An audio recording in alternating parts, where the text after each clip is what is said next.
High, this is আবির হানিয়াস। বাংলাদেশি ভাইদের জন্য বিশাল বড় একটা সুখবর। গ্রিসে বিভিন্ন দেশ থেকে কর্মী নিবে 90,000, বাংলাদেশ থেকে নিবে 4,000। বিভিন্ন সেক্টরে স্পন্সর এবং এগ্রিকালচার, হোটেল, রেস্টুরেন্ট, বিভিন্ন সেক্টরে গ্রিস থেকে কর্মী নিবে বিভিন্ন দেশ থেকে। তার ভিতরে আমাদের বাংলাদেশ আছে, বাংলাদেশ থেকে 4,000 কর্মী নেবে বিভিন্ন সেক্টরে।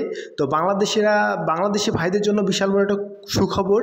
তো আপনারা চাইলে গ্রিসের জন্য আবেদন করতে পারবেন। খুব দ্রুত প্রক্রিয়া শুরু হতে যাচ্ছে। ইতালি, পর্তুগাল, ফ্রান্সের থেকে গ্রিসে এখন বেতন বেশি, এগ্রিকালচার এবং বিভিন্ন সেক্টরে বেতন বেশি।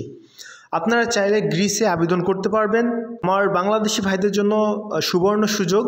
আমার ইউটিউবে থেকে ভিডিওটা দেখতেছেন, প্লিজ একটা সাবস্ক্রাইব করে দিবেন। যারা আমার ফেসবুক পেজ থেকে দেখতেছেন, ফলো করে বেশি বেশি করে শেয়ার দিবেন, সবার মাঝে ছড়িয়ে যায়। সবাই ভালো থাকবেন, সুস্থ থাকবেন, সবাই সবার জন্য দোয়া করবেন। কার দোয়া কবুল হয়ে যায় বলা যায় না। আমার সকল বাংলাদেশি ভাইদের যেন মনের আশা পূরণ হয়।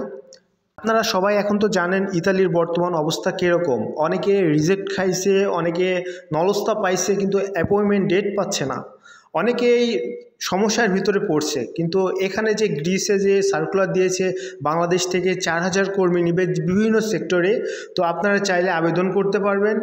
ইনশাআল্লাহ আপনাদের ভিসা হওয়ার সম্ভাবনা বেশি।